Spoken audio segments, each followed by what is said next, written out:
여러분, 젊을 때 사치는 왜 30대에 가장 무섭게 돌아올까요? 돈은 더 버는데 돈이 안 남습니다.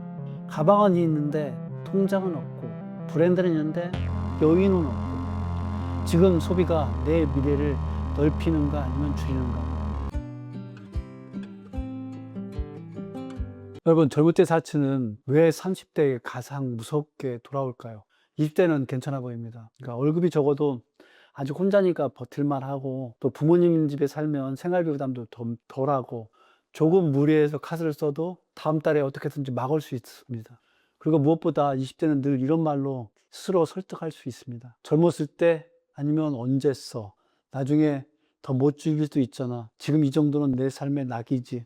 어차피 결혼도 안 했는데 돈 모아서 뭐해? 이런 말들 뭐 20대 할 수 있는 얘기로 다 이해가 됩니다.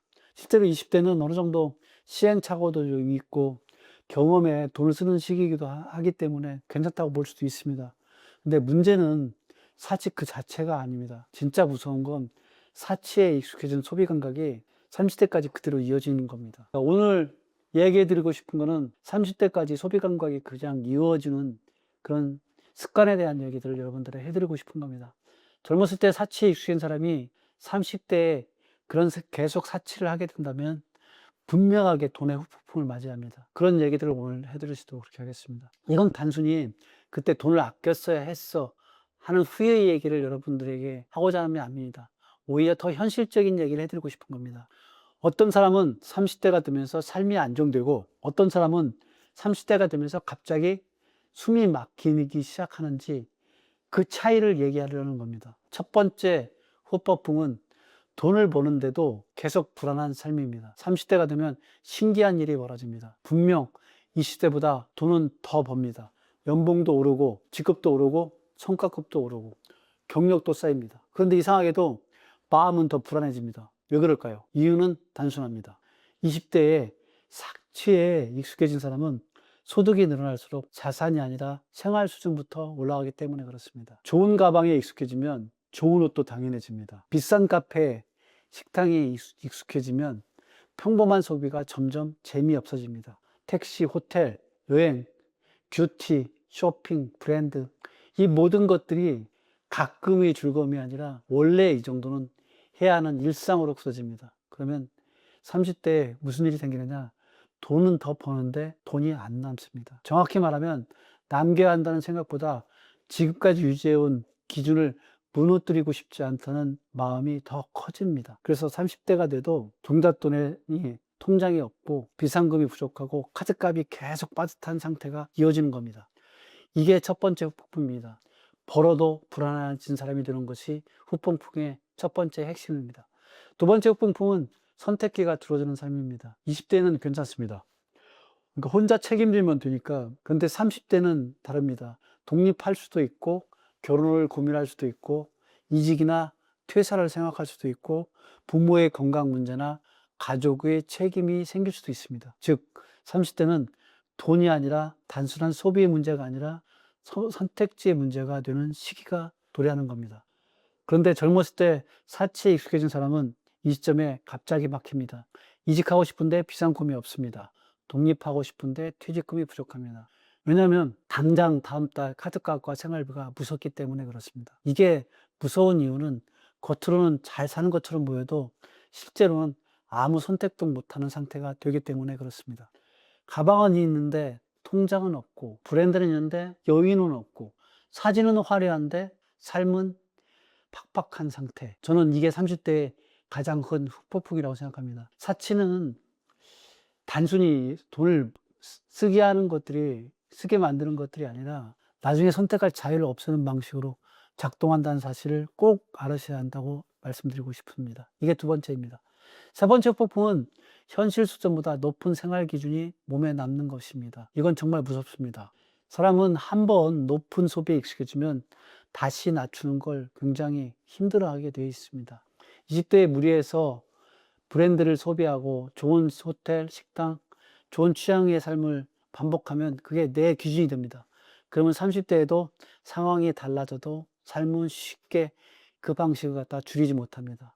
예를 들어 돈을 모아야 하는데 예전처럼 여행을 가고 싶고 소비를 줄여야 하는데 이미 옷, 화장품, 외식의 쇼핑 기준이 올라가 있습니다.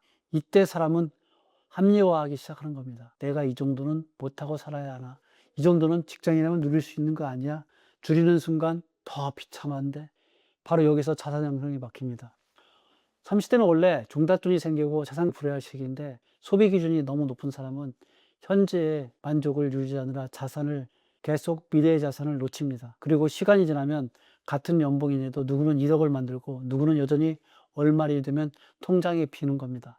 이것이 세 번째입니다. 네 번째 후폭풍은 비교 중독이 더 심해지는 겁니다. 친구가 뭘 샀는지, 누가 어디에 갔는지, 누가 어떤 브레를 들었는지 보는 게 자극적이고 재미있을 수 있습니다. 근데 30대가 되면 그 비교는 재미가 아니라 압박이 됩니다. 누구는 집을 샀고, 누구는 결혼했고, 누구는 차를 바꿨고, 누구는 투자해서 돈을 불렸다는 얘기를 점점점 많이 들립니다. 그런데 나는 겉보기의 소비에는 익숙한데 실제 자산은 별로 없습니다. 그러면 마음이 조급해집니다. 예전에 나도 갖고 싶었다 정도였다면 30대는 나는 왜 아직 이 정도밖에 안 되지로 바뀝니다. 이 비교가 사람을 더 위험하게 만듭니다. 왜냐하면 그 조급함이 또 다른 소비나 무리한 투자로 이어질 수 있기 때문입니다. 즉, 젊었을 때 사치에 익숙해진 사람은 30대에 들어와서도 비교에서 빠져나오기 어렵고 그 비교가 더 비싼 대가를 요구하기 시작합니다. 다섯 번째 후폭풍은 후회가 가장 비싸게 찾아온다는 것입니다.